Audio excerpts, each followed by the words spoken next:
Halo semua, kembali ke YouTube channel saya. Kali ini saya akan kembali memberikan informasi ke kalian semua mengenai satu informasi yang saya yakin pasti bermanfaat dan bisa memberikan tambahan wawasan baru kepada kalian semua.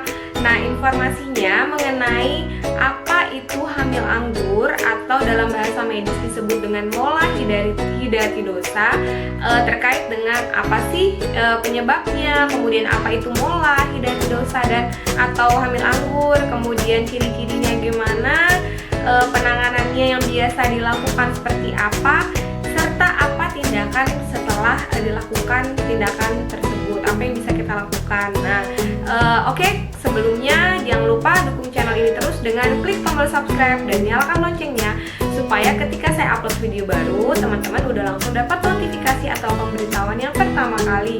Jangan lupa juga untuk like video ini dan komen di bawah untuk sharing mengenai pengalaman-pengalaman kalian. Serta jangan lupa juga share ke media sosial kalian yang lainnya. Langsung aja ke video informasinya.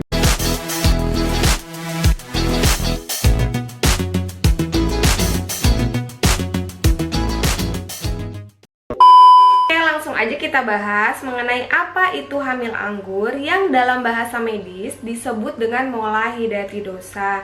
Nah, mola hidatidosa atau hamil anggur adalah suatu kehamilan yang tidak wajar, di mana terjadi pertumbuhan yang abnormal oleh si plasenta atau ari-ari ataupun jaringan di dalam rahim yang biasanya membentuk degenerasi, membentuk dia menyerupai anggur atau gelembung-gelembung yang menyerupai anggur. Nah, makanya disebut dengan hamil anggur. Nah, biasanya hamil anggur ini terjadi di kehamilan trimester pertama, di mana biasanya di usia kehamilan kurang dari 14 minggu.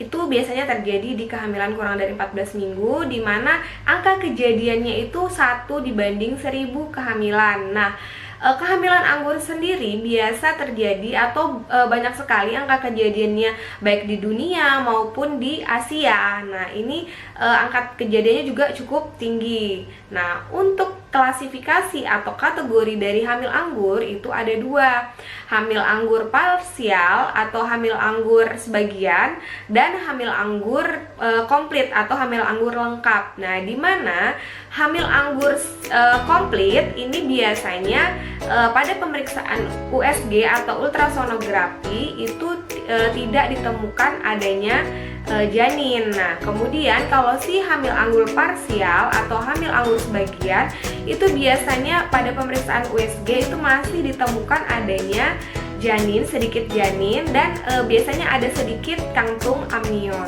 Kehamilan anggur ini dapat dideteksi melalui pemeriksaan ultrasonografi serta juga berdasarkan pengkajian dari melakukan anamnese terhadap pasien atau keluhan-keluhan yang dirasakan dan ciri-ciri yang dialami oleh si klien atau pasien.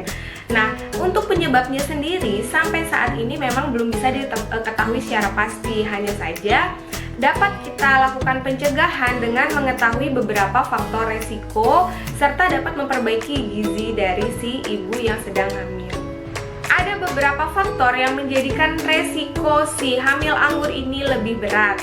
Yang pertama adalah faktor usia dari si ibu, di mana semakin tinggi atau semakin tua usia ibu pada saat hamil biasanya lebih tinggi untuk memiliki resiko di hamil anggur, di mana karena dari beberapa penelitian mengatakan dan membuktikan bahwa di mana sel telur dari wanita yang tua itu lebih beresiko dan rentan terjadinya resiko pembuahan yang abnormal, di mana itu 2 kali lipat resikonya apabila usia ibu di atas 35 tahun dan meningkat menjadi 7,5 kali lipat apabila usia ibu itu di atas 40 tahun. Oleh karena itu, begitupun juga yang usianya kurang dari 20 tahun ini beresiko untuk terjadi pembuahan yang abnormal pada si sel telurnya si ibu. Nah, yang kedua, faktor risiko yang kedua adalah faktor demografis atau kondisi dari tempat tinggal ataupun daerah yang kita tinggali. Nah, itu biasanya di daerah-daerah yang seperti Asia, Afrika, dan Amerika Latin itu lebih tinggi faktor resikonya untuk hamil anggur dibandingkan daerah-daerah lain. Selanjutnya, faktor genetik, di mana terjadinya dari faktor genetik ini terjadinya kelainan pada saat proses pembuahan, di mana satu sel telur kosong itu bisa dibuahi oleh 1 sampai 2 sel sperma. Nah, di mana ataupun si 2 sel sperma biasanya membuahi 1 telur. Nah, oleh karena itu biasanya terjadi beberapa kelainan kromosom dan pada saat pembuahan. Selanjutnya, faktor resiko yang lain yaitu adalah ibu yang merokok, kemudian konsumsi alkohol, ataupun adanya infeksi pada si ibu pada saat melahirkan ataupun sebelum hamil. Nah, selanjutnya faktor risiko lainnya adalah keadaan ibu yang dengan status gizi yang kurang baik, di mana pada saat hamil kita sangat membutuhkan adanya banyak nutrisi, kemudian status ekonomi yang status gizi yang baik untuk dapat menunjang proses pembentukan dan perkembangan si janin. Oleh karena itu, apabila status gizinya kurang, jadi bisa sangat mempengaruhi proses pertumbuhan dan perkembangan janin di dalam rahim. Nah, selain itu, adanya riwayat keguguran sebelumnya serta riwayat terjadinya hamil anggur di kehamilan yang sebelumnya ini dapat meningkatkan resiko terjadinya hamil anggur. Nah, selain itu, yang terakhir ini juga bisa mempengaruhi atau menjadi faktor resiko atau penyebab dari kehamilan anggur, yaitu adalah penggunaan kontrasepsi oral seperti misalkan pil KB dalam jangka waktu yang lama, misalkan 10 tahun atau lebih, itu bisa meningkatkan resiko 2 kali lipat untuk seseorang bisa mengalami kehamilan anggur. Selanjutnya, kita juga harus mengetahui apa sih tanda-tanda atau ciri-ciri kehamilan anggur. Nah, ciri-ciri atau tanda-tanda dari kehamilan anggur itu biasanya yang pertama itu memang dari hasil pemeriksaan PP test itu atau test pack itu biasanya positif. Nah, atau garis 2. Tapi pada saat kita melakukan pemeriksaan ke dokter, melakukan pemeriksaan ultrasonografi, nah itu baru bisa ditemukan beberapa bentuk dari kehamilan anggur. Nah, selain itu juga bisa kita lihat atau dari ciri-ciri seperti misalkan adanya perdarahan pada keluar darah dari vagina. Itu berupa darah kemerahan ataupun bahkan kehitaman, bisa spotting, bisa flek-flek aja ataupun darah segar yang bisa juga sampai seperti menyerupai seperti darah haid ya. Pada saat kita menstruasi.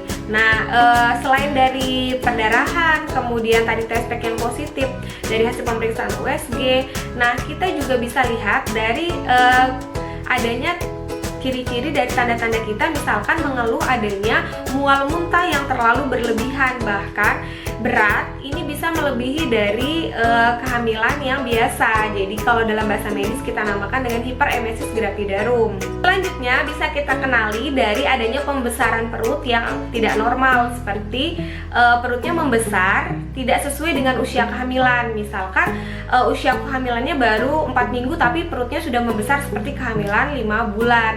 Nah, ini juga bisa kita kenali dari situ. Selain itu, kita bisa mengenali dari gejala yang lain, yaitu adanya nyeri perut bagian bawah ataupun terjadi kontraksi pada saat kehamilan. Selain itu, kehamilan awal ya. Selain itu, kita juga bisa kenali dari beberapa gejala lain seperti misalnya tekanan darah tinggi atau hipertensi. Kemudian ada beberapa kasus yang juga mengalami kadang jantungnya berdebar, kemudian adanya badannya yang gemeteran. Nah, ini juga bisa kita kenali dari hal-hal tersebut. Selain dari pemeriksaan USG yang bisa diketahui secara pasti. Selanjutnya, tindakan apa yang biasa dilakukan atau tindakan medis apa yang biasa dilakukan untuk kasus-kasus hamil anggur ini? Biasanya dokter menyarankan setelah ditemukan adanya didiagnosis adanya hamil anggur atau kehamilan anggur, atau dalam bahasa medis tadi disebut dengan mola hidatidosa. Nah, ini dokter biasanya menyarankan untuk dirawat. Nah, ketika dirawat tersebut biasanya ada beberapa tindakan seperti misalkan kuretase apabila dia memang sudah ada untuk mengeluarkan sisa-sisa jaringan yang memang dikhawatirkan dapat menimbulkan keganasan, bisa jadi seperti kanker, bisa komplikasinya dari hamil anggur ini bisa menjadi keganasan pada sisa-sisa jaringan dan bisa timbul seperti kanker. Nah, oleh karena itu dilakukan kuretase. Dan selain kuretase itu juga harus dilakukan observasi atau pemantauan selama kurang lebih 12 bulan untuk memastikan apakah sudah benar-benar bersih atau tidak, untuk memastikan juga tidak terjadi adanya hamil anggur yang berulang. Nah, oleh karena itu dilakukan pemantauan pada sampai 12 bulan. Nah, oleh karena itu biasanya apabila ibu yang menginginkan untuk hamil lagi atau pengen kapan sih bisa hamil lagi setelah pasca hamil anggur, kuretase pasca hamil anggur, itu biasanya waktu yang disarankan oleh dokter adalah setelah 12 bulan atau setelah 1 tahun.